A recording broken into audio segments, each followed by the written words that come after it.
y vamos con la lectura. Capítulo 84, Anochecer. Ya había oscurecido cuando Lord John Grey, acompañado de una respetuosa escolta y un indio ligeramente herido, entró renqueando, dice acá, nosotros diríamos rengueando, en el campamento de Clinton. ¿Vamos bien? A ver, ya hacemos lío acá. Todo estaba muy como era de esperar tras una batalla. Una poderosa sensación de nerviosismo y agotamiento, este último imponiéndose. Nada de jarana entre las tiendas, ni de música. Sí había hombres alrededor de los fuegos y las cocinas de campamento, comiendo, recomponiéndose, hablando en voz baja. No era un ambiente festivo, más bien de irritación, de sorpresa contrariada. El aroma a cordero asado llegaba con fuerza a través del olor a polvo, mulas y sudor humano, y a Grey se le hizo la boca aguada de tal modo que tuvo que tragar saliva antes de responder a la solícita pregunta del capitán André sobre sus deseos inmediatos.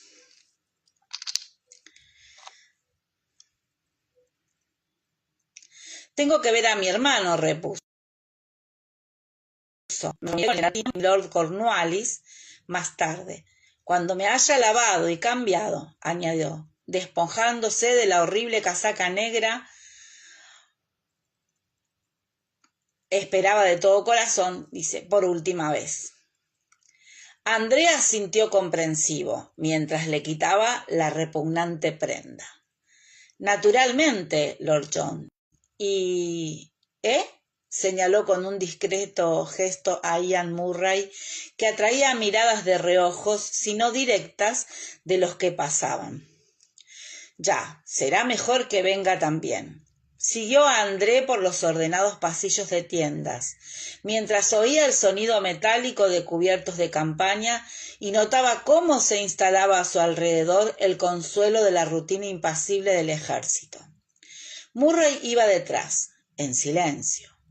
No sabía en qué pensaba y estaba demasiado cansado para que le importase.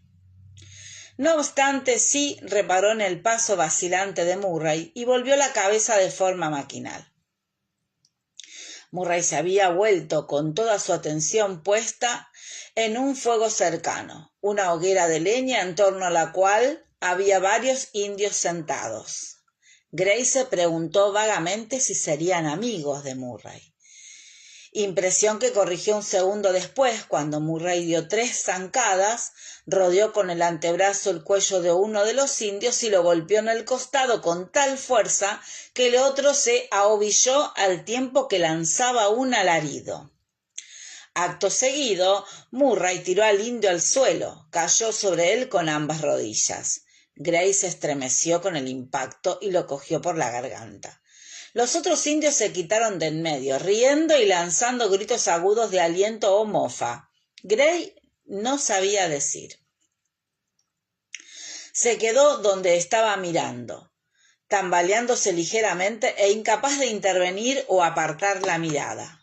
Murray no había querido que uno de los cirujanos de campo le sacara la punta de flecha del hombro, y la herida volvió a sangrar mientras golpeaba con saña y repetidas veces en el rostro a su oponente. El indio tenía la cabeza rapada y unos pendientes largos de conchas. Grey se fijó en ellos cuando Murray le arrancó uno de la oreja y se lo metió en la boca a su rival. Intentaba con todas sus fuerzas resistir y responder, a pesar de haber sido sorprendido con tanta desventaja. ¿Cree usted que se conocen?, preguntó a Grey el capitán André.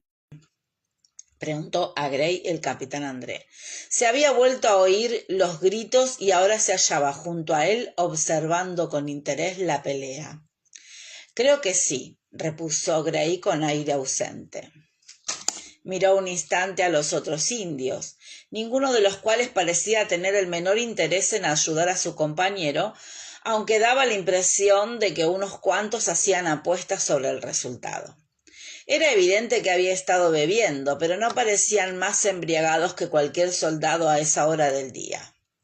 Ahora los combatientes se retorcían en el suelo, a todas luces pugnando para hacerse con un cuchillo de gran tamaño que llevaba el indio al que había atacado Murray.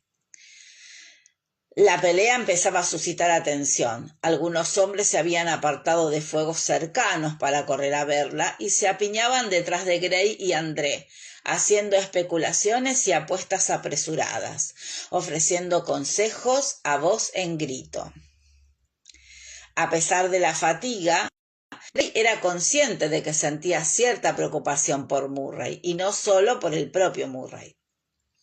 En el caso poco probable de que en un futuro volviera a hablar con Jamie Fraser, no quería que el primer tema de conversación fuese el fallecimiento del sobrino de éste mientras se hallaba más o menos bajo custodia de Gray. Pero no se le ocurría qué demonios hacer al respecto, de manera que siguió allí plantado mirando. Como la mayoría de las peleas, esta no duró mucho. Murray se apoderó del cuchillo mediante el brutal pero efectivo recurso de doblar hacia atrás uno de los dedos de su oponente hasta rompérselo y coger la empuñadura cuando el hombre la soltó. En cuanto Murray le puso la hoja en el cuello al indio, a Gray se le pasó por la cabeza tarde que quizá quisiera matarlo. Estaba claro que eso era lo que pensaban los hombres que tenía alrededor. Se produjo Murray y le pasó el cuchillo por la garganta a su enemigo. El silencio momentáneo que se generó bastó para que la mayoría de los allí reunidos oyeran decir a Murray con un considerable esfuerzo: «Te devuelvo la vida». Dejó el cuerpo del indio tambaleándose y mirando como si estuviese completamente borracho, y arrojó el cuchillo a la oscuridad, provocando una gran consternación y no pocas imprecaciones entre aquellos hacia los que lo lanzó. Con el revuelo quizá la mayoría no oyera la respuesta del indio, pero sí lo hicieron Gray y André. Se incorporó muy despacio con las manos temblorosas al presionar con la camisa el corte superficial del cuello y dijo, casi con un tono casual: «Te arrepentirás, mohicano». Murray respiraba como un caballo tras una carrera y las costillas se le marcaban con cada jadeo. Ya casi no tenía delgadas rojas y negras en el reluciente pecho, y solo le quedaba un trazo horizontal de un color oscuro en los pómulos. Eso, y un borrón blanco en la parte alta del hombro, sobre la herida de flecha. Asintió para sí 1, 2 veces, y sin prisas volvió a entrar en el círculo de luz de fuego. En el círculo de luz del fuego. Cogió un tomahawk que estaba en el suelo y tras hacerlo girar en alto con ambas manos, se lo hundió en la cabeza al indio. El sonido dejó helado a Gray hasta la médula y silenció a todos los hombres presentes. Murray permaneció un momento inmóvil, jadeante, y se fue. Al pasar junto a Gray, volvió la cabeza y dijo, como si de una conversación normal y corriente se tratase: «Tenía razón. Me habría arrepentido», y desapareció en la noche. Se produjo un repentino y tardío revuelo entre los espectadores, y André miró a Gray, pero éste sacudió la cabeza. El ejército no hacía constar oficialmente lo que sucedía entre los rastreadores indios, a no ser que en el incidente se vieran envueltos soldados. Y no actuaban de manera menos ortodoxa que el caballero que acababa de dejarlos. Andrés se aclaró la garganta. ¿Era su prisionero, milord? No. Alguien con quien emparenté. Ya, comprendo. Era noche cerrada antes de que la batalla finalizase. William lo supo por el ordenanza que le llevó la cena, y oía los sonidos de un campamento que se recomponía despacio a medida que compañías de soldados iban llegando. rompiendo filas y dispersándose para dejar los pertrechos y comer. Nada como el habitual ambiente relajado que se respiraba en un campamento cuando se ponía el sol. Todo era nerviosismo e inquietud, al igual que William. La cabeza le dolía horrores y alguien le había cosido la herida. Los puntos eran recientes y le picaban. Su tío Hal no había vuelto y él no tenía noticia alguna más que el incompleto informe de la ordenanza, que tan solo indicaba que no había habido una victoria clara sobre los americanos, pero que las 3 partes del ejército de Clinton se habían retirado ordenadamente, aunque con un número considerable de heridos. Si era sincero, no estaba seguro de querer saber más. Sir Henry le acabaría pidiendo cuentas por la orden que había desoído, aunque suponía que tal vez Sir Henry estuviese demasiado preocupado para darse cuenta de que... Entonces oyó unos pasos que se acercaban y se incorporó. Sus temores se esfumaron en cuanto la lona se abrió y vio a su padre, Lord John. Se corrigió, pero eso le vino a la cabeza después como un pensamiento inconsciente. Su padre parecía sorprendentemente menudo, casi frágil, y cuando Lord John entró en el haz de luz de la lámpara, renqueando despacio, William vio el vendaje manchado que tenía en la cabeza, el improvisado cabestrillo, y al bajar la vista también vio el estado en que se hallaban los pies desnudos de su padre. ¿Estás? Empezó, espantado, pero Lord John lo interrumpió. Estoy bien, repuso, e intentó sonreír, aunque tenía la cara blanca y arrugada por la fatiga. No pasa nada, Willy. Mientras tú estés vivo, no pasa nada. Vio que su padre se tambaleaba, extendió un brazo como para estabilizarse y al no encontrar nada a lo que asirse, lo retiró y se obligó a mantenerse erguido. La voz de Lord John era bronca y el ojo que quedaba al descubierto estaba inyectado de sangre con la mirada exhausta, pero tierna. William tragó saliva. Voz bronca, voz ronca, no sé. Bueno, las traducciones. Seguimos. Si tú y yo tenemos cosas que decirnos, Willy, y naturalmente que las hay, tendrán que esperar a mañana. Por favor, no puedo. Hizo un gesto vago, vacilante, que no terminó. A William se le hizo un repentino y doloroso nudo en la garganta. Asintió mientras aferraba con las manos la ropa de cama. Su padre asintió también, respiró hondo y se dispuso a salir de la tienda. Entonces William vio a su tío Hal con los ojos fijos en su hermano y el ceño fruncido en señal de preocupación. A William se le encogió el corazón en un nudo más doloroso que el de la garganta. «Papá». Su padre paró en seco y volvió la cabeza. «Me alegro de que no hayas muerto», afirmó. Una sonrisa afloró despacio al maltrecho rostro de su padre. «Yo también», contestó. Ian salió del campamento británico sin mirar a derecha o a izquierda. La noche empezaba a palpitar despacio a su alrededor. Era como estar atrapado en un corazón inmenso, pensó, y notó que las gruesas paredes lo estrujaban hasta quitarle el aliento y después se apartaban para dejarlo flotando e ingrávido. Lord John le había ofrecido que un cirujano del ejército se ocupara de su herida, pero él no podía soportar quedarse allí. Tenía que irse, encontrar a Rachel, encontrar al tío Jamie. También había rehusado el caballo que le habían ofrecido. No sabía si podría mantenerse a lomos de él. Iría mejor a pie, le había dicho a Lord John. Y caminaba, aunque había de admitir que no se sentía muy bien. Los brazos todavía le temblaban de la impresión del golpe mortal. Le había salido de las entrañas y aún le resonaban los huesos, como si no encontrase la manera de salir del cuerpo. Bueno, ya se pasaría. Esa no era la primera vez, aunque hacía tiempo que no mataba a alguien y más aún con esa violencia. Intentó recordar quién había sido el último, pero no fue capaz. Oía, veía y sentía cosas, pero aunque sus sentidos funcionaban, no cuadraba del todo con las cosas que percibía. Por su lado seguían pasando soldados camino del campamento. La batalla debía de haber terminado ahora, con la oscuridad. Los soldados volvían a casa. Oía el estrépito que causaban al marchar, con las tazas y las cantimploras de metal chocando contra las cartucheras, pero oía el tintineo mucho después de haberlos dejado atrás y no siempre era capaz de distinguir la luz de hogueras de campamento lejanas de la de las luciérnagas que lo rondaban.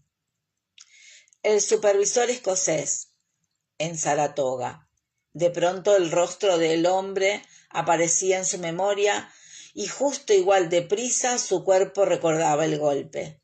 La violenta embestida de su cuchillo hundiéndose bajo las costillas de la espalda del hombre directo al riñón. La intensa, extraña tensión que experimentó en su propio cuerpo cuando el tipo dio una sacudida y después murió. En un instante de aturdimiento se preguntó si los carniceros lo sentirían, ese eco, cuando sacrificaban un animal. A veces era así, cuando se le rajaba el pescuezo a un ciervo, pero por regla general no si se trataba únicamente de retorcerle el pescuezo a una gallina o aplastarle la cabeza a una comadreja. O puede que uno se acostumbre a ello, dijo. Puede que sea mejor intentar no acostumbrarse a ello. No puede ser bueno para el alma. Avalai, acostumbrarse a esa clase de cosas. No, convino. Pero te refieres a cuando es con tus propias manos, ¿no? Porque no es lo mismo con un fusil o una flecha, ¿no? Ah, no. Aunque a veces me preguntaba, ¿es distinto para el hombre al que matas? ¿Es distinto para ti mismo? Ian se metió en una zona donde los densos hierbajos le llegaban por la rodilla y reparó en que se había salido del camino. No hacía mucho habían estado sin luna y las estrellas aún brillaban tenues en el cielo. Distinto, musitó volviendo al camino. ¿A qué te refieres con distinto? De un modo u otro estaría muerto. Bueno, sí, pero pensaba que quizás sea peor si uno se lo toma como algo personal. Que a uno le peguen un tiro en la batalla es más como que te caiga un rayo, ¿no? Pero no puedes evitar que sea personal cuando matas a un hombre con tus propias manos. Ian caminó un poco más en silencio mientras los pensamientos giraban en su cabeza como sanguijuelas en un vaso, a un lado y a otro. Sí, bueno, admitió al cabo, y de pronto se dio cuenta de que lo había dicho en alto por primera vez. Era personal. El temblor en sus huesos había cesado con la caminata. El latido inmenso de la noche había encogido y había parado a descansar en la herida de flecha. El dolor que irradiaba acompasaba los latidos de su propio corazón. Sin embargo, recordó la paloma blanca de Rachel volando serena sobre los heridos, y su cerebro se apaciguó. Ahora vería el rostro de Rachel y oía cantos de grillos. Ahora veía el rostro de Rachel y oía cantos de grillos. El fuego de artillería de sus oídos había parado, y poco a poco la noche se volvía apacible. Y si su padre tenía algo más que decir sobre matar, decidió guardar silencio mientras volvían a casa juntos.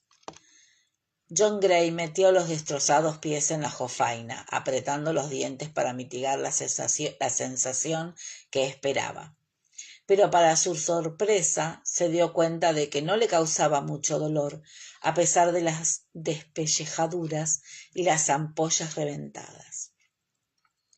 Espera, esto no es agua caliente, ¿no? Preguntó mientras se inclinaba hacia adelante para mirar.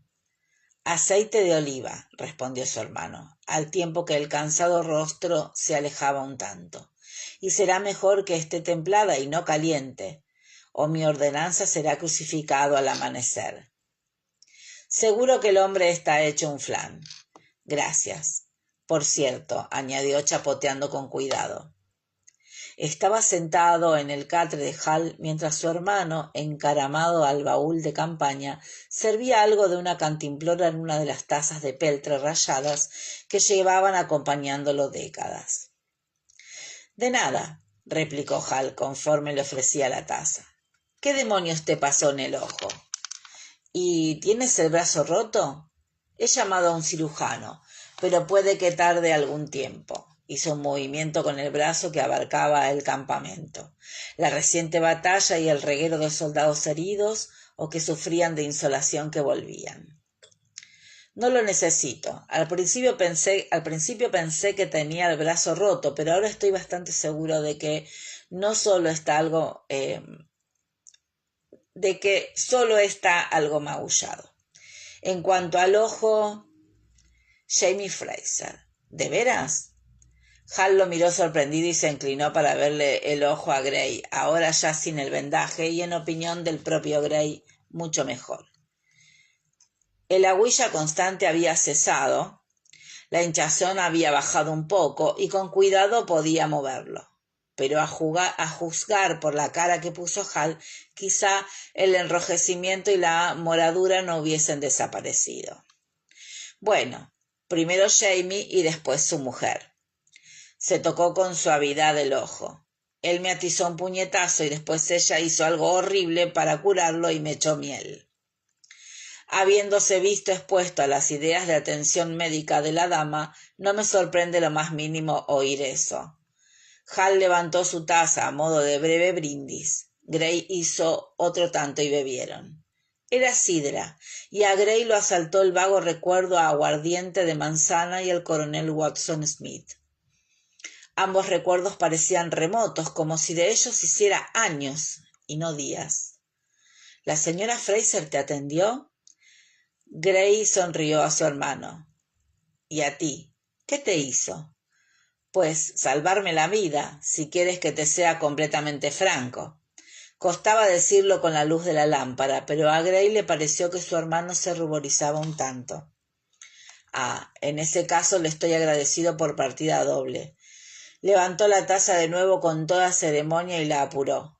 La sidra entraba bien después de un día caluroso sin haber comido. ¿Cómo demonio caíste en sus garras? Inquirió con curiosidad mientras ofrecía la taza para que le sirviera más. Te estaba buscando a ti, repuso sin rodeos Hal, si hubieses estado donde suponía que debías estar. ¿Acaso crees que se supone que tengo que estar sentado esperando a que aparezcas sin avisar para involucrarme en... ¿Sabes que por tu culpa casi me ahorcan? Además, en ese momento estaba ocupado siendo secuestrado por Jamie Fraser. Hal arqueó una ceja y sirvió más sidra. Cierto, dijiste que te dio un puñetazo. ¿Por qué? Gray se frotó el entrecejo con 2 dedos. Antes no había reparado en el dolor de cabeza, pero porque lo había tenido el día entero. Sin embargo, Hal lo estaba empeorando. Ni siquiera podría empezar a explicártelo, Hal, repuso fatigado. ¿Podrías conseguirme una cama? Creo que voy a morir, y si por alguna lamentable casualidad no es así, tendré que hablar con Willy mañana de... En fin, da lo mismo. Apuró lo que le quedaba de sidra y dejó la taza, disponiéndose de mala gana a sacar los pies del balsámico aceite. Sé lo de William, afirmó Hal. Gray paró en seco y miró con desconfianza a su hermano, que se encogió de hombros. Vi a Fraser, se limitó a decir, en Filadelfia, y cuando le dije algo a William esta tarde me lo confirmó. Ah, sí, musitó Gray. Le sorprendió, pero en cierto modo lo alentó oírlo. Si Willy se había calmado lo bastante para hablar al respecto con Hal, quizá la conversación que Gray tuviera con su hijo fuese un tanto menos tensa de lo que se temía. ¿Cuánto hace que lo sabes? Preguntó, curioso, Hal. Con certeza, desde que Willy tenía 2 o 3 años. De pronto bostezó con ganas y a continuación se quedó mirando con cara de tonto.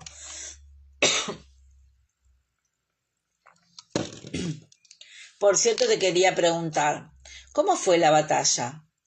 Hal lo miró entre ofendido y risueño. Yo diría que tú estuviste allí, ¿no? Mi parte no fue tan bien, pero mi punto de vista estaba un tanto limitado por las circunstancias. Eso y que solo veía con un ojo, añadió, llevándose una mano con cuidado al malo. Dormir en condiciones. Las ganas de coger la cama lo hicieron tambalear. Logró contenerse a duras penas para no dejarse caer sin más en el catre de Hal. No sabría decir. Hal sacó una toalla arrugada de un cesto de colada arrinconado vergonzosamente y tras arrodillarse le sacó a Gray los pies del aceite y se los secó con delicadeza. Un puñetero desastre. El terreno terrible, entreverado de barrancos o tierras de labranza a medio cubierto de árboles. Sir Henry se fue en el tren de suministros con los refugiados y se puso a salvo, pero en cuanto a Washington, se encogió de hombros. Por lo que yo puedo decir a juzgar por lo que vi y oí, sus hombres se defendieron bien. Muy bien, añadió con aire pensativo. Se levantó. Acuéstate, John. Encontraré una cama por ahí.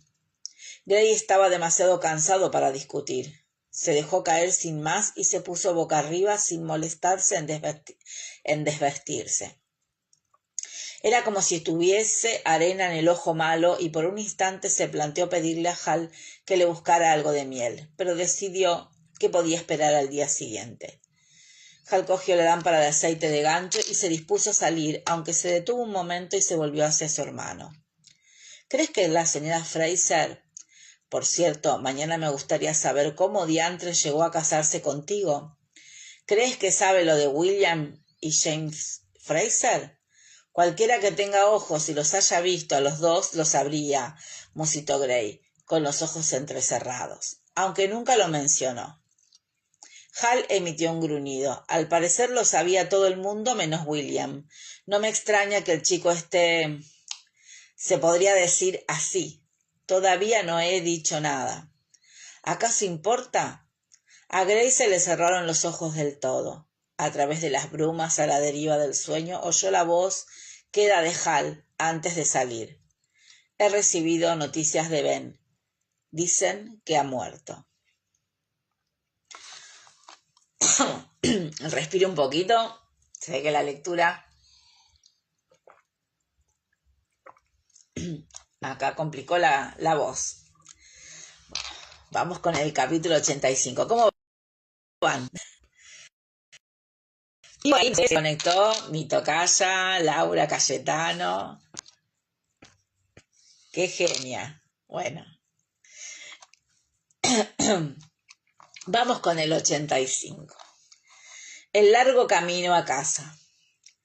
Jamie se sentó junto a la minúscula ventana en camisa y pantalones y se quedó mirando cómo se le secaba el pelo a la mujer. El cuartito de invitados que la señora Machen, vamos, yo leo acá como en castellano, no sé si es Machen, si es Maken, les había cedido parecía una fragua, y a Jamie el sudor le caía como un pesado rocío que se rompiera bajo su propio peso y le corriera por los costados al hacer cualquier movimiento, pero ponía buen cuidado en no bloquear el escaso aire que pudiese colarse en la habitación. El aire olía a queso Roquefort y sangre.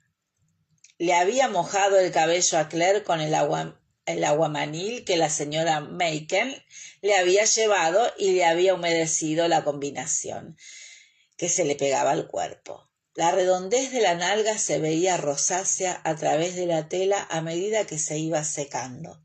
También dejaba a la vista el abultado vendaje y la mancha de sangre que se extendía lentamente por la tela.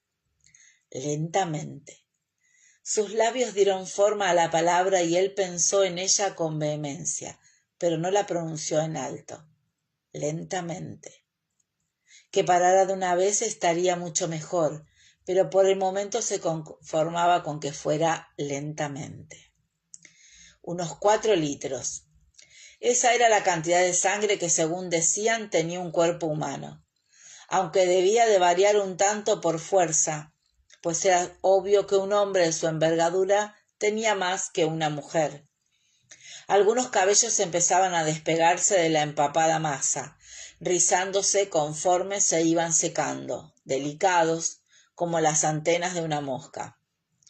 Deseó poder darle parte de su sangre. Tenía mucha.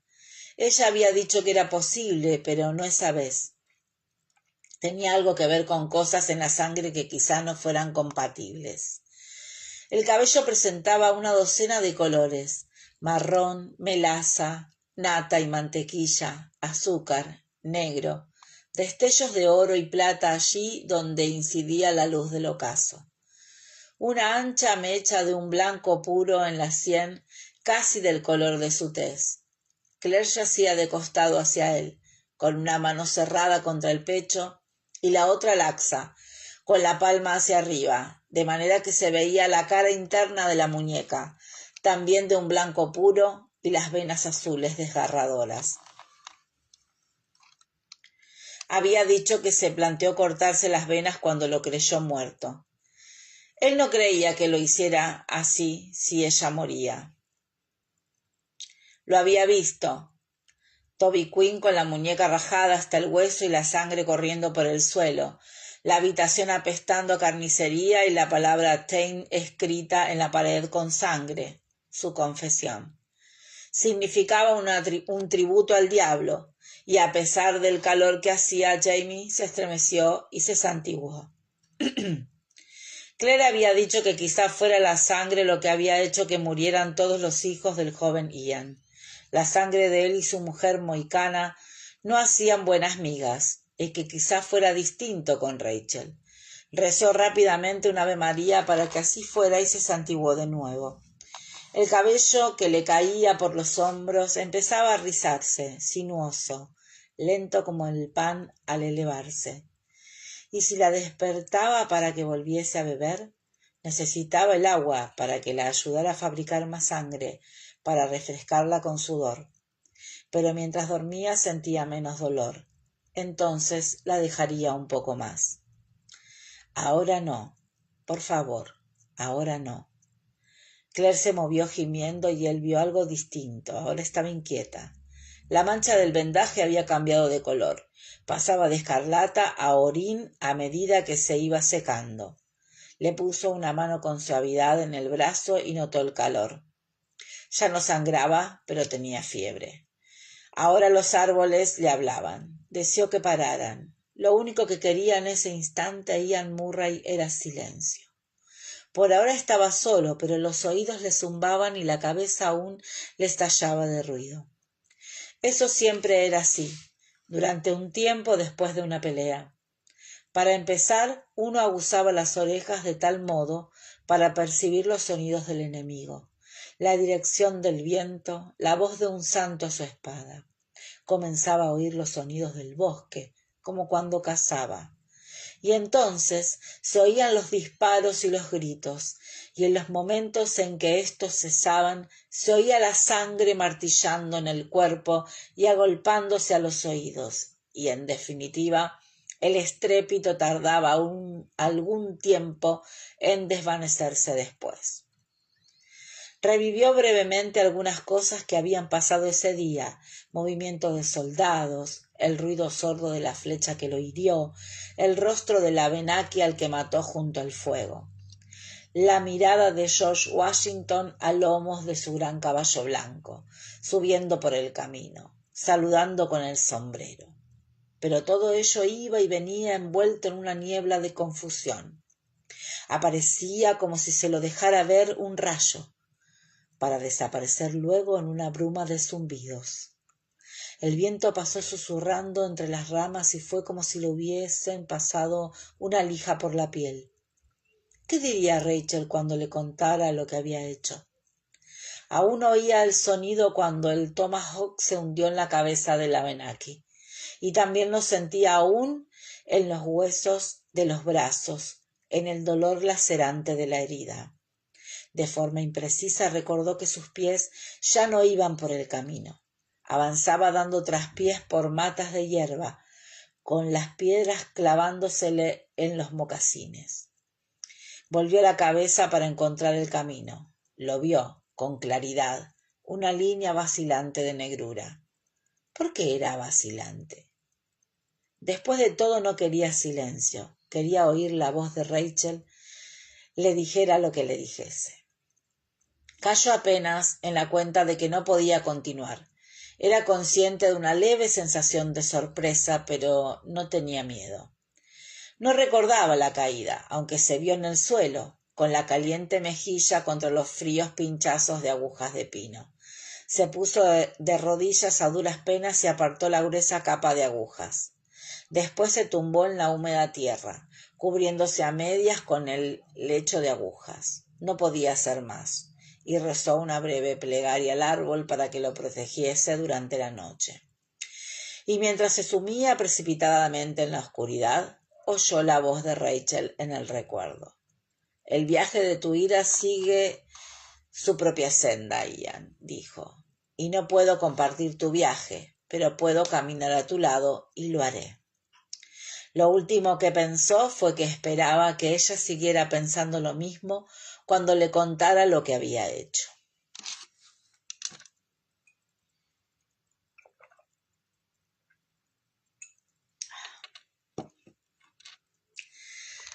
Bueno, seguimos con el capítulo 86, donde la aurora de rosáceos dedos aparece en tropel. Gray despertó con los tambores tocando Diana, y aunque no lo asustó el familiar soniquete, no sabía a ciencia cierta dónde estaba. En el campamento. Bueno, eso era evidente. Sacó las piernas y se incorporó en el catre despacio, evaluando la situación. El brazo izquierdo le dolía mucho y tenía uno de los ojos pegado y la boca tan seca que apenas podía tragar saliva. Se había quedado dormido vestido, olía mal y necesitaba hacer pis a toda costa. Buscó a tientas bajo la cama, encontró lo que buscaba y lo utilizó, percatándose de manera un tanto distraída de que la orina le olía a manzanas. Ello le trajo a la memoria el sabor de la sidra, y con él recordó por completo el día y la noche anteriores. Miel y moscas, artillería, Jamie con sangre en la cara, la culata de un fusil y un hueso roto. William, Hal. Lo recordó casi por completo. Se sentó de nuevo y permaneció bastante inmóvil un instante, intentando decidir si de verdad Hal le había contado que su hijo mayor, Benjamin, había muerto. Seguro que no. Debía de tratarse de una pesadilla que persistía en su cabeza, y sin embargo tenía la espantosa sensación de funesta certeza que cae como una cortina en el cerebro, tapando la incredulidad. Se levantó tambaleándose un poco, resuelto a ir en busca de su hermano. Pero no había encontrado los zapatos cuando la lona se abrió y entró Hal, seguido de una ordenanza con una jofaina, un aguamani humeante y útiles para el afeitado. Siéntate, dijo Hal como si tal cosa. Tendrás que ponerte uno de mis uniformes, y no lo vas a hacer oliendo así. ¿Qué diantres te pasa en el pelo? Gray, que se había olvidado del pelo, se llevó una mano a la cabeza y le sorprendió el matojo erizado que se encontró. Ah, un rus de guerra. Se sentó despacio, sin apartar los ojos de su hermano. El ojo malo se había abierto, aunque lo notaba de un costroso desagradable, y que Gray viera, Hal le parecía el mismo de siempre. Cansado, desde luego, rendido y algo angustiado, pero todo el mundo tenía esa cara el día siguiente de una batalla. Sin duda de ser aquello cierto, tendría otro aspecto, peor. Le habría preguntado, pero Hal no se quedó, se marchó y dejó a John en manos de la ordenanza. Antes de que finalizara el servicio apareció un cirujano escocés, joven y pecoso, que bostezaba como si no hubiese dormido en toda la noche, y miró con cara de agotamiento el brazo de Gray. Tras palparlo de un modo profesional, diagnosticó que el hueso tenía una fisura, pero no estaba roto, y le puso un cabestrillo. El cabestrillo se lo tuvo que quitar casi de inmediato para vestirse. Otro ordenanza llegó con un uniforme y una bandeja con el desayuno, y cuando se vio listo y hubo comido a la fuerza, estaba como loco de impaciencia. pero tendría que esperar a que volviera Hal. No tenía sentido salir a buscarlo por todo el campamento, y debía hablar como fuera con su hermano antes de ir con William. Le habían llevado un platito de miel para la tostada, y aún tenía sus dudas. Metió un dedo en él, preguntándose si sería buena idea probar a untársela en el ojo, cuando por fin la tienda se abrió de nuevo y apareció su hermano. —¿Tú me dijiste que Ben ha muerto? —espetó sin más. A Hal se le crispó un poco el rostro, pero por lo demás no se inmutó.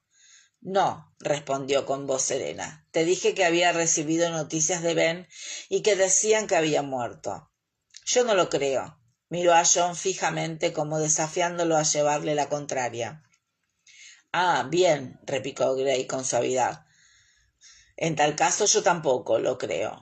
¿Quién te lo dijo? De todas formas. Por eso no me lo creo, puntualizó Hal, volviéndose para alzar la lona y echar un vistazo fuera a todas luces para asegurarse de que nadie lo oía, y la idea hizo que Gray notara un aleteo en el corazón. El que me trajo la noticia fue Ezequiel Richardson, y no creería a ese tipo si me contara que tenía un agujero en la culera del pantalón y menos algo así. El aleteo de Gray se tornó un batir de alas en toda regla. Tu instinto no te falla a este respecto, afirmó. Siéntate y come una tostada. Tengo algunas cosas que contarte. William despertó con un fuerte dolor de cabeza y la convicción de que había olvidado algo importante. Al llevarse las manos a la cabeza, descubrió que la tenía vendada, y el vendaje le rozaba la oreja. Se lo quitó con impaciencia. Tenía sangre, pero no demasiada, y estaba seca.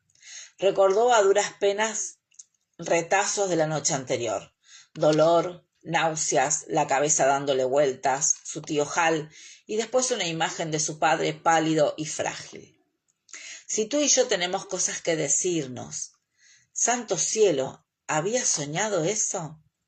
Soltó una imprecación en alemán y una voz joven lo repitió, poco convencida. ¿Qué significa eso, señor? Quiso saber Seb, que había aparecido junto a su catre con una bandeja cubierta. Es mejor que no lo sepas y no lo repitas, repuso William, incorporándose. ¿Qué me pasa en la cabeza? Seb frunció el ceño. ¿No lo recuerdas, señor? Debe de ser así, te lo preguntaría. Seb seguía con el ceño fruncido, concentrado, pero la lógica de la pregunta se le escapaba y se limitó a encogerse de hombros. Después dejó la bandeja y respondió. El coronel Gray dijo que unos desertores le dieron en la cabeza. Unos ya. Se paró a considerar la respuesta. ¿Desertores británicos? No, había un motivo por el que había soltado la blasfemia en alemán. Recordaba vagamente a los Gs y... ¿Y qué? Colenso ya no está descompuesto, añadió un servicial Seb. Me alegra saber que el día empieza bien para alguien. Ah, Dios santo. Sintió un dolor atroz y se llevó una mano a la cabeza. ¿Hay algo de beber en esa bandeja, Seb? Sí, señor. Seb destapó la bandeja y dejó a la vista con aire triunfal un plato de huevos escalfados con un pan tostado, una rebanada de jamón y un vaso con algo sospechosamente turbio, pero que despedía un fuerte olor a alcohol. ¿Qué es eso? No lo sé, señor, pero el coronel Gray dice que un menjunje que le sentará bien.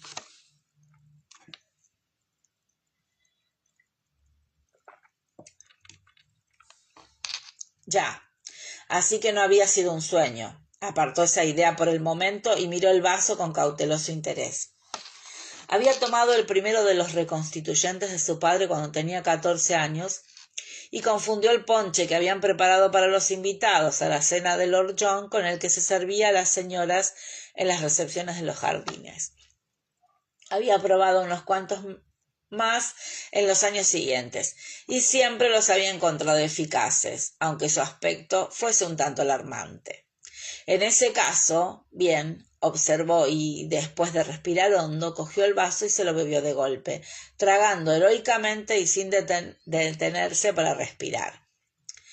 «Caramba», exclamó Seb en tono de admiración. «El cocinero dijo que si quería le podía preparar unas salchichas». William se limitó a sacudir la cabeza, incapaz de hablar por el momento, y cogió una tostada que sostuvo un instante, pues no estaba del todo listo para plantearse si metérsela en la boca o no. Aún le dolía la cabeza, pero el reconstituyente le había desprendido algunos pedazos más de los detritos que tenía en el cerebro.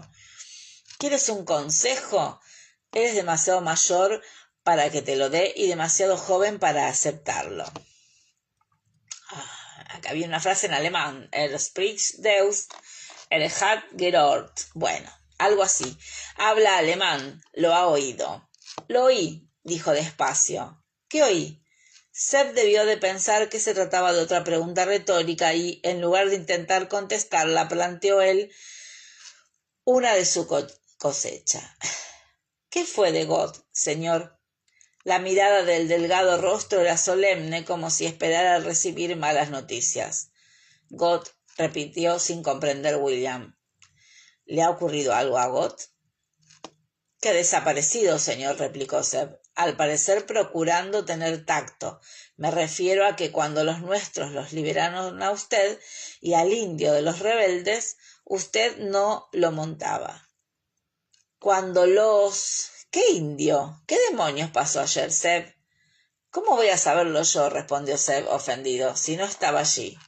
No, claro, maldita sea. ¿Está mi tío, el duque de Parlow, en el campamento? Necesito hablar con él. Seb parecía albergar dudas. Bueno, puedo ir a buscarlo, supongo. Ve, por favor, ahora. William lo despidió y después permaneció sentado quieto un minuto, intentando recomponer los dentados fragmentos de su memoria. ¿Rebeldes? ¿Gott?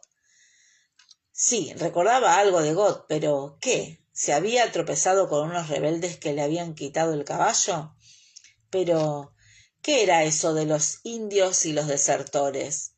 ¿Y por qué seguían resonando en su cabeza palabras alemanas? Y ahora que lo pensaba, ¿quién era ese coronel Grey al que se había referido Seb?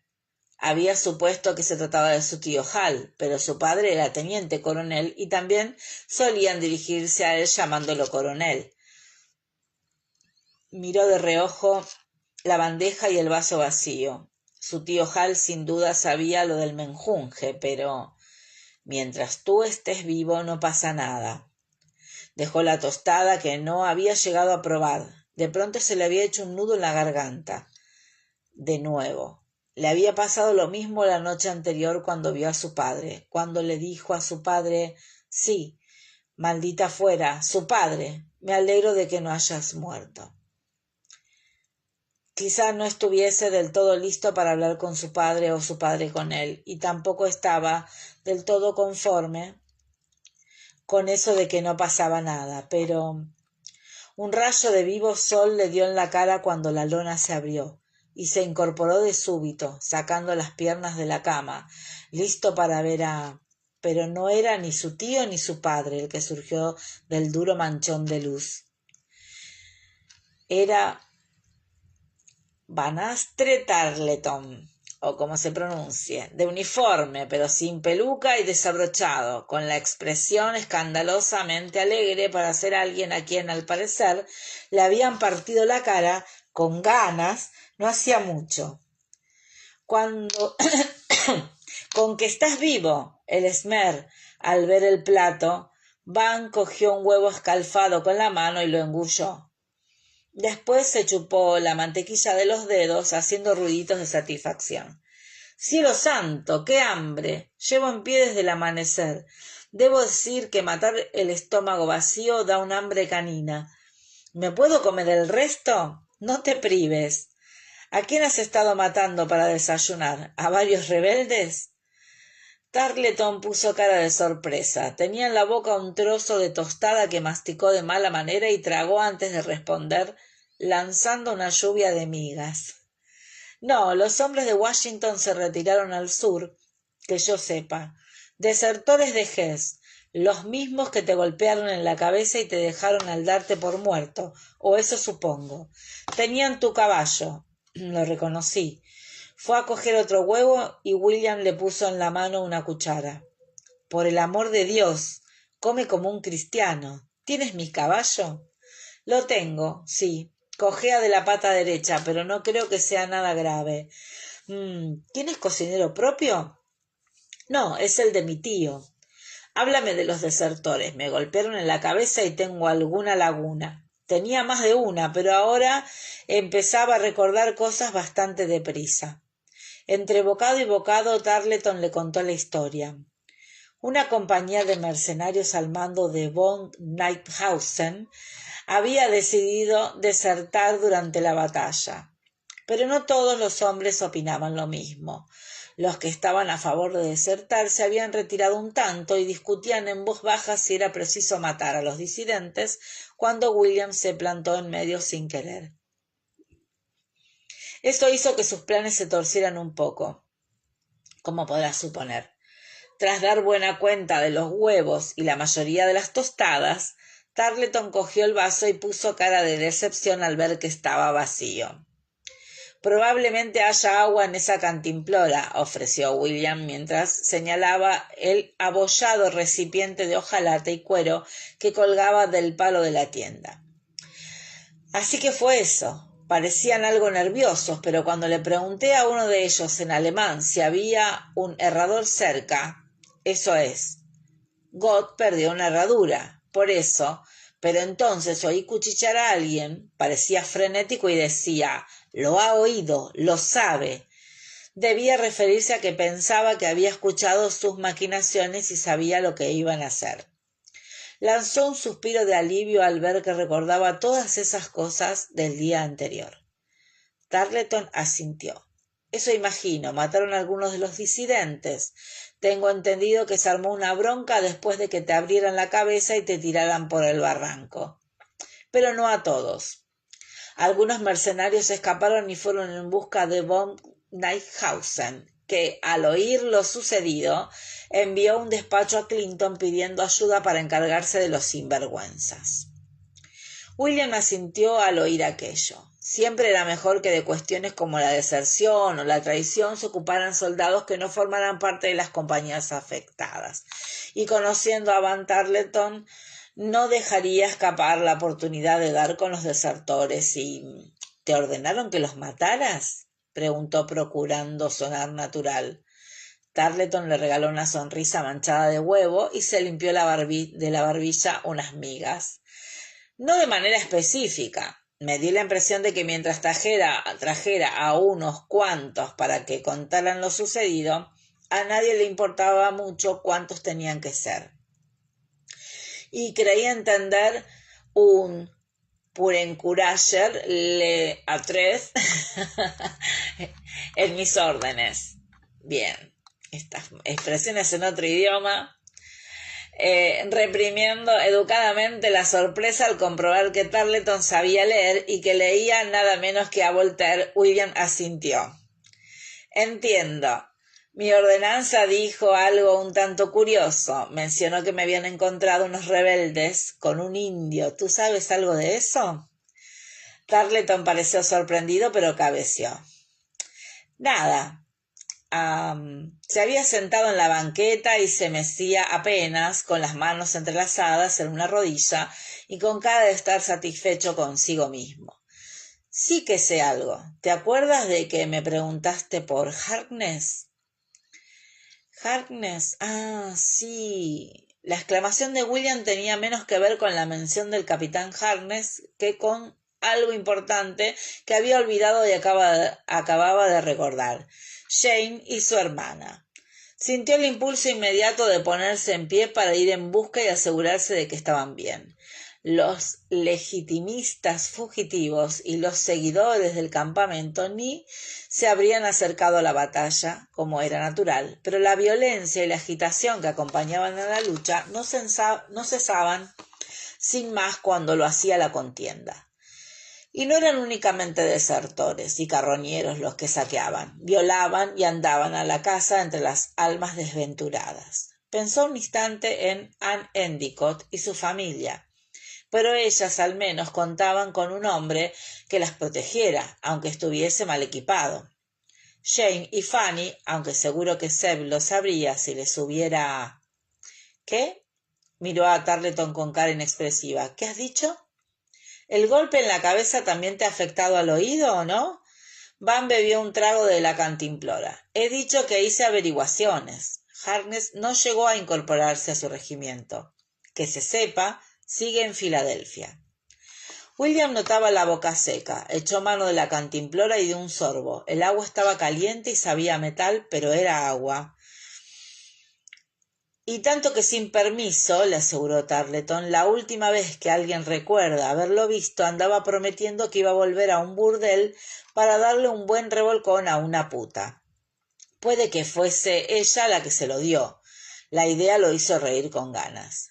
William se levantó de súbito y por hacer algo colgó la cantimplora en su gancho.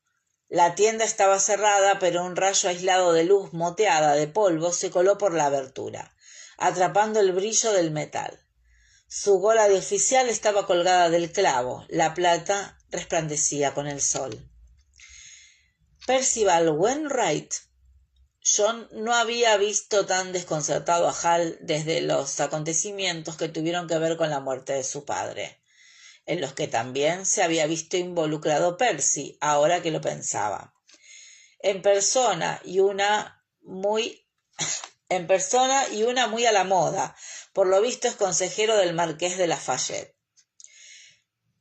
¿Quién es ese? Un gabacho joven y ostentoso, podrido de dinero, repuso Gray, encogiéndose de un hombro. General rebelde, dicen que muy cercano a Washington. ¿Cercano? Repitió Hal y miró intensamente a Gray. ¿Tú crees que también cercano a Wainwright?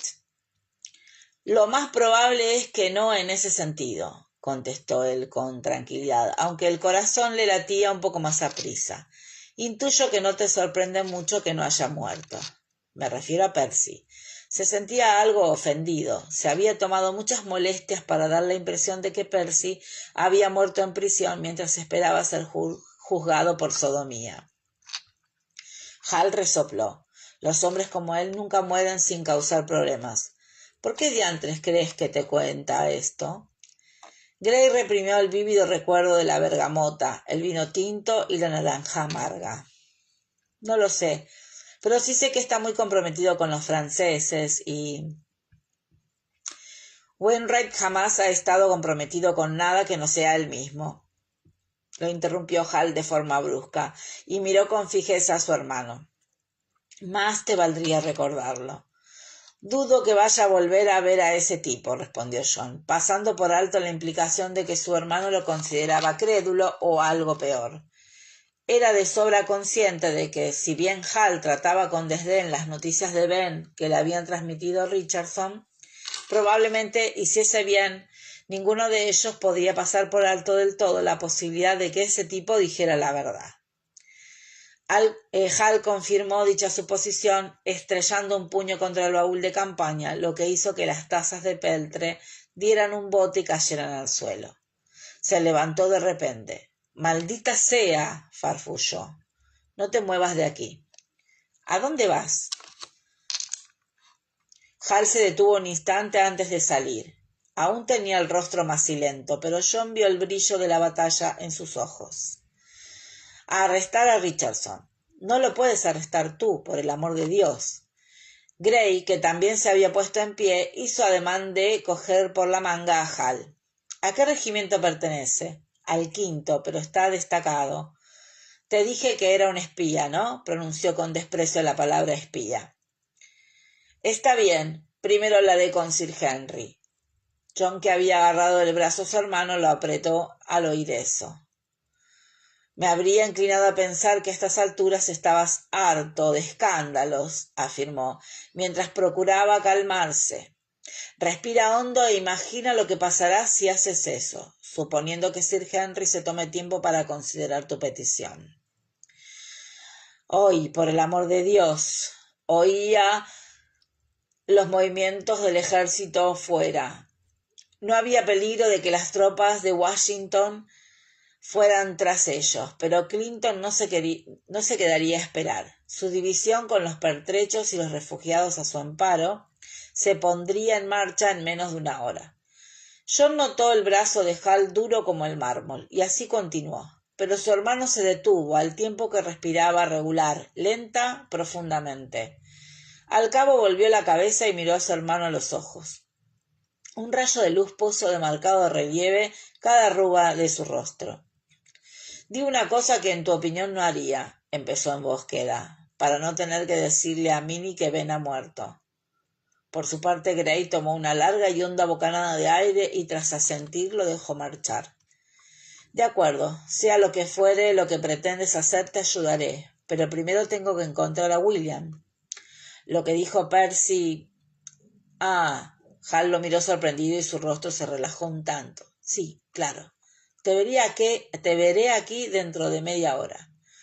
William apenas había terminado de vestirse cuando llegó el mensaje de Sir Henry, que en parte esperaba de manos del teniente Foster, al que conocía por encima. Foster le dirigió una sonrisa compasiva cuando se lo entregó. William reparó en el sello personal de Sir Henry Clinton. No era una buena señal. Por otra parte, si pensaban arrestarlo por haberse ausentado sin permiso el día anterior, Harry Foster habría acudido con una escolta armada y se lo habría llevado sin decir con su permiso. Eso era un tanto alentador y rompió el sello sin dudar.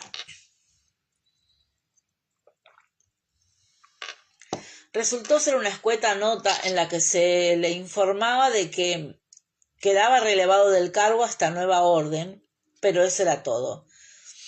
Exhaló un suspiro de alivio y solo entonces se dio cuenta de que había estado conteniendo la respiración. Pero naturalmente Sir Henry no lo mandaría al calabozo. ¿Cómo y dónde? Con el ejército en movimiento. Al menos que le pusieran unos grilletes y lo transportaran en carro. Siendo realistas, Clinton ni siquiera podía confinarlo en el cuartel, pues el cuartel en cuestión empezaba a tambalearse sobre su cabeza, ya que la ordenanza de su tío se disponía a desmantelar la tienda. Muy bien, entonces, se metió la nota en el bolsillo y se puso las botas, cogió el sombrero y salió. No se sentía tan mal, dadas las circunstancias. Le dolía la cabeza, pero era un dolor soportable, y había conseguido comer lo que le había dejado Tarleton del desayuno. Cuando las cosas volvieran a la normalidad y Sir Henry fuera a ocuparse oficialmente de su desobediencia, William podría echar mano del capitán André para pedirle que explicara que había tenido que ir en busca de Tarleton y todo se arreglaría. Entretanto, se acercaría a donde se hallaban los seguidores del campamento para buscar a Jane. Había un olor fuerte y amargo a repollo suspendido sobre la extensión de refugios improvisados y detritus humanos y un reguero de carromatos desparramados por el camino, con mujeres apiñadas a su alrededor. Los cocineros del ejército daban de comer a los refugiados, pero las raciones eran escasas y sin duda se había visto trastocadas por la batalla. Echó a andar por el camino para ver si encontraba a Jane o a Fanny, pero no vio a ninguna de las dos. Sin embargo, buscando como estaba a una muchacha, sí distinguió a Peggy Endicott, que avanzaba con paso pesado con un cubo en cada mano. «Señorita Peggy, permítame que la ayude, señorita». Le sonrió y se sintió bien al ver que la cara de la chica, un tanto nerviosa antes, exhibía una expresión de regocijo bajo la cofia. «Capitán», exclamó, y a punto estuvo de soltar los cubos debido al entusiasmo. «Me alegro tanto de verlo. Estábamos todos muy preocupados por usted, ¿sabe? Por la batalla, y todos rezamos una oración para que no le ocurriera nada. Pero nuestro padre nos dijo que sin duda triunfaría usted sobre los malvados rebeldes y Dios se encargaría de que volviera sano y salvo». Sus amables oraciones surtieron efecto, le aseguró él con gravedad al tiempo que le cogía los cubos. Uno estaba lleno de agua y el otro de nabos. La parte superior verde asomaba. ¿Se encuentran bien su padre y su madre? ¿Y sus hermanas? Fueron caminando juntos mientras Peggy bailoteaba de puntillas y charlaba como una cotorrilla afable. Por su parte, William buscaba a Jane o a Fanny entre las lavanderas. Se estaba más a salvo entre esas temibles mujeres que en algunas otras partes del campamento. Esa mañana no había calderos con agua hirviendo, claro estaba, pero el olor a jabón de lejía flotaba en el aire húmedo como espuma en un perol lleno de ropa sucia. No había rastro de Jane y Fanny cuando quisieron llegar al carro de los Endicott. Le alegró ver que todavía se sostenía en pie. Fue objeto de una cálida bienvenida por parte de todos los Endicott, aunque las muchachas y la señora Endicott armaron un considerable alboroto al verle el chichón cuando se quitó el sombrero para ayudar a cargar el carro. No es nada, señora, solo un rasguño, aseguró la señora Endicott por enésima vez cuando lo instó a sentarse a la sombra y a beber un poco de agua con unas gotitas de brandy, porque todavía les quedaba algo, gracias a Dios. Anne, que se las había arreglado para acercarse a él y le iba pasando cosas para cargarlas, se inclinó con una caja de té y le rozó la mano con la suya. A propósito, William estaba seguro. ¿Cree usted que se quedará en Nueva York? Preguntó mientras se agachaba para coger un baúl de viaje. O tal vez, disculpe la intromisión, pero la gente habla. ¿Piensa regresar a Inglaterra? La señorita Jernigan dijo que quizá lo hiciera. La señorita... ya, sí. Recordaba a Mary Jernigan o Jernigan, una damisela rubia sumamente presumida, con la que había bailado en un baile de etiqueta en Filadelfia. Se volvió a mirar al tropel de refugiados legitimistas. ¿Se encuentra aquí? Sí, contestó Anne, un tanto seca. El doctor Jernigan tiene un hermano en Nueva York. Se quedarán con él algún tiempo. Se repuso. Él vio que la chica lamentaba haber centrado la atención en Mary Jernigan y le sonrió, lo bastante para que se le marcara el hoyuelo de la mejilla izquierda. Pero usted no necesita recurrir a parientes reticentes. ¿No es así? La señorita Jernigan dijo que en Inglaterra le espera un importante patrimonio. Fue su evasiva respuesta. Su padre ya le había advertido de las jóvenes casaderas que tenían un ojo puesto en la fortuna, y William la había conocido a unas cuantas. Con todo, le agradaban Anne Endicott y su familia, y se inclinaba a pensar que ellos también le profesaban un afecto sincero, pese a su posición y a las consideraciones de carácter pragmático que sin duda debían de aquejar ahora a Anne y a sus hermanas, siendo tan precaria la situación de su padre. No lo sé, añadió, mientras le cogía el baúl. Lo cierto es que no tengo ni la menor idea de lo que va a hacer de mí. ¿Quién la tiene en tiempos de guerra? Sonrió con cierta tristeza, y ella pareció notar su incertidumbre, porque le puso una mano instintivamente en el brazo. Bueno, por lo menos puede estar seguro de que tiene amigos que se preocupan por usted, aseveró en bosqueda. Gracias, contestó él, y se volvió para mirar al carro para que ella no viera lo conmovido que estaba. Al hacerlo, sin embargo, reparó en un movimiento determinado, alguien que se abría paso entre la multitud y se dirigía hacia él, y los dulces ojos oscuros de Anne Endicott desaparecieron de pronto de su cabeza. Señor, era Colenso Barawanat, su mozo de cuadra, que respiraba de forma entrecortada debido al esfuerzo de la carrera. Señor, Hombre, Barawanat, ¿qué demonios estás haciendo aquí? ¿Y dónde has dejado a Madras? Tengo buenas noticias. Gott ha vuelto. Lo tiene el coronel Tarleton y, por el amor de Dios, ¿qué? Porque Colenso se retorcía como si tuviera una culebra en los pantalones, con el anguloso rostro de Cornwallis crispado debido a la información que tenía. Jane y Fanny se han ido, señor. ¿Que se han ido? ¿A dónde? No lo sé, señor, pero se han ido.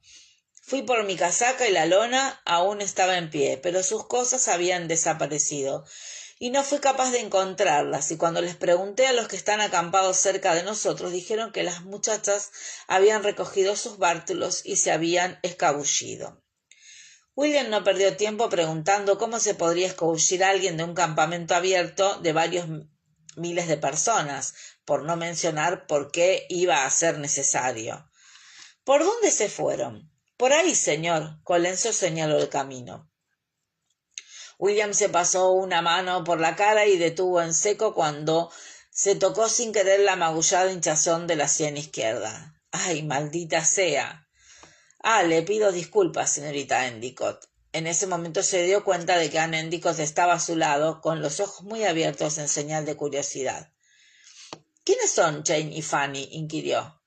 Pues 2 señoritas que viajan bajo mi protección, explicó, sabiendo a ciencia cierta el efecto que tendría esa información, porque se le iba a decir. Muy jóvenes, añadió, con la vana esperanza de mejorar las cosas, hijas de un primo lejano. Dijo ella, con cara de no estar nada convencida, ¿pero han escapado? ¿Por qué harían tal cosa?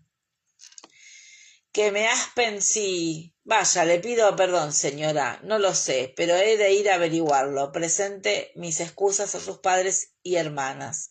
Sí, desde luego. Hizo un pequeño gesto que no llegó a completar, extendiendo la mano y retirándola. Daba la impresión de estar comprometida y algo ofendida a la vez. Él lo lamentó, pero no había tiempo para hacer nada al respecto. A sus pies, señora, dijo, y tras hacer una reverencia se fue. Al final, John tardó medio día, en lugar de media hora, en ver de nuevo a Hal. Encontró a su hermano más bien por casualidad, junto al camino que llevaba al norte, observando la marcha de las columnas. La mayor parte del campamento ya se había ido. Ya solo pasaban los carros de los cocineros y las calderas de las lavanderas. El caótico reguero de seguidores del campamento extendiéndose tras ellos como las plagas de langostas en Egipto. William ha desaparecido, informó Hal sin preámbulos. Hal asintió con el rostro sombrío. Richardson también, maldita sea.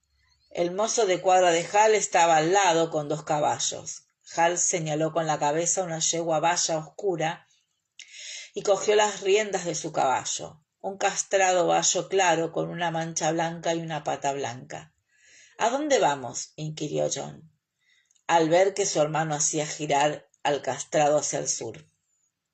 A Filadelfia, contestó él, con los labios apretados. ¿A dónde si no? A Grace se le ocurría un buen número de alternativas, pero sabía reconocer una pregunta retórica cuando la oía, y se contentó con pedir ¿tienes un pañuelo limpio? Hal lo miró con cara inexpresiva y tras hurgarse en la manga sacó un pañuelo de hilo arrugado, pero sin usar. Eso parece, ¿por qué? Imagino que en algún momento necesitaremos una bandera blanca. Con el ejército continental entre nosotros y Filadelfia, digo. Ya. Hal se guardó el pañuelo en la manga y no dijo más hasta que dejaron atrás los últimos restos de la horda de refugiados y se vieron más o menos solos en el camino que llevaba al sur. No hay manera de estar seguros, dada la confusión, comentó, como si acabara de hablar 10 minutos antes, pero se diría que el capitán Richardson ha desertado. ¿Qué? Lo cierto es que no es un mal momento para hacerlo, reflexionó Hal. Habrían tardado días en darse cuenta de que se ha marchado, de no haber ido yo en su busca. Sin embargo, estaba en el campamento ayer por la noche y al menos que se haya disfrazado de carretero o de lavandera, ya no está aquí. Esa posibilidad parece remota, razonó Gray. William se encontraba aquí esta mañana, lo vieron tu ordenanza y sus jóvenes mozos de cuadra. También un tal coronel Tarleton, de la Legión Británica, que desayunó con él. ¿Quién? Sí. Hal restó importancia a Tarleton, no era más que una distracción. Clinton le tiene aprecio, pero jamás me fío de un hombre que tiene las caderas de una muchacha. Aún así, no parece que tenga nada que ver con la desaparición de William. Baragwanath, el mozo, creo que William fue a ocuparse de un par de jovencitas que forman parte de los seguidores del campamento. Hal lo miró de reojo, enarcando una ceja. ¿Qué clase de jovencitas? Probablemente la clase en la que estás pensando, repuso John, con cierta sequedad. A esa hora de la mañana, después de que le golpearan en la cabeza la noche anterior. Y, jovencitas en plural, debo decir que el chico tiene nervio. Llegados a ese punto, Gray podría haber dicho algunas otras cosas de William, pero no lo hizo. ¿Así que piensas que Richardson ha desertado? Ello explicaría que Hal quisiera ir a Filadelfia. Si Percy estaba en lo cierto y Richardson era un agente americano, ¿a qué otro lugar podía ir en ese momento?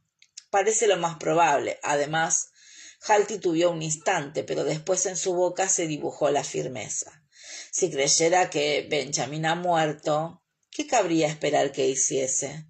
Ir a hacer averiguaciones sobre su muerte, contestó su hermano, reprimiendo la inquietante sensación que producía la idea. Reclamar su cuerpo, como mínimo. Hal asintió.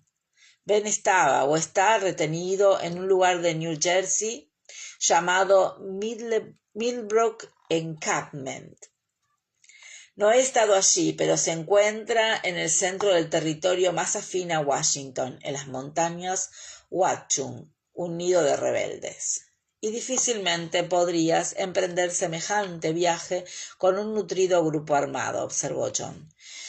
Irías solo o quizá con una ordenanza, un alférez o dos, o conmigo. Hal asintió. Cabalgaron un rato, cada cual sumido en sus pensamientos. Entonces no vas a las montañas Watchung, dijo Gray al cabo. Su hermano respiró hondo y puso cara de determinación. No de inmediato. Si logro dar alcance a Richardson, tal vez averigüe lo que le ha pasado o no le ha pasado a Ben. Después... ¿Tienes un plan de acción para cuando lleguemos a Filadelfia? Se interesó Gray, dado que se halla en manos de los rebeldes. Hal apretó los labios. Lo tendré para cuando lleguemos. Supongo. No obstante, yo ya tengo uno. Hal lo miró al tiempo que se metía detrás de la oreja un mechón de cabello húmedo. Llevaba el pelo atado de cualquier manera. Esa mañana no se había molestado en ordenar que se lo trenzaran o recogiesen como era debido. Señal inequívoca de su nerviosismo. ¿Implica cometer alguna locura manifiesta? Tus mejores planes siempre son así.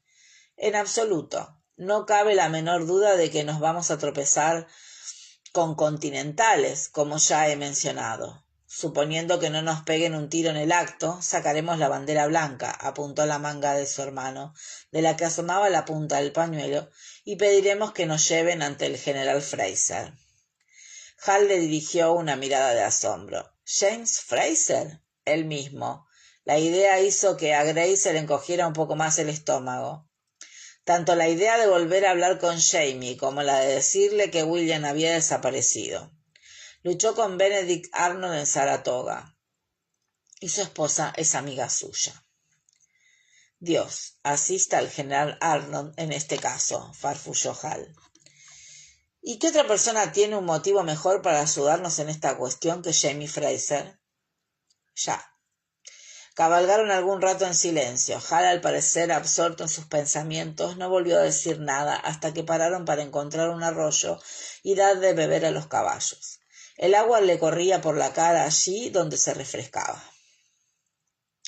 De modo que no solo te llegaste a casar con la mujer de Fraser, sino que además has estado criando a su hijo ilegítimo sin querer durante los últimos 15 años, ¿no? Eso parece, respondió Gray en un tono que esperaba transmitir a su absoluta falta de disposición a hablar al respecto. Por una vez, Hal pilló la indirecta. Comprendo, afirmó, y sin más preguntas, se secó la cara con la bandera blanca y montó. Bueno, acá terminamos, comienza el capítulo 87, que seguirá mañana. Me tocaron capítulos con un montón de palabras en inglés, en francés, en gaélico, y vaya a saber en alemán, y no sé en qué otra lengua más, porque alguna, bueno, yo siempre digo esto, ¿no? Profesora de castellano y de lengua y literatura. Si uno no sabe cómo pronunciar, mejor le manda en castellano y que salga como salga. Pero bueno, más allá de eso, espero les haya gustado la lectura. Vamos a tomar un poco de agua porque quedamos... No, gracias a ustedes por estar escuchando en vivo. A mí ustedes saben que me cuesta, pero yo sé que me voy a poner a escuchar todas estas grabaciones. O sea, todo esto va a quedar grabado, así que va a ser un placer escucharlas con delay. Y como algunas decían en el grupo, bueno, se va terminando, ¿no? Se va terminando la lectura y ya veremos qué hacemos, o si seguiremos leyendo otras de Gabaldon u otras novelas, ¿por qué no? Leer otras novelas que también tengan esta línea de novela histórica que la verdad que es muy apasionante. Gracias a ustedes por estar. Estos 3 capítulos, y yo me espoleo porque me quedé reatrasada, así que esta novela realmente, como decíamos con algunas de las chicas del oeste, es apasionante, ¿no? Es realmente apasionante. Así que, bueno, damos por finalizada esta transmisión y seguiremos conectadas escuchándolas. Les mando un abrazo a todas y acá con mi pelochis nos despedimos. Hasta la próxima.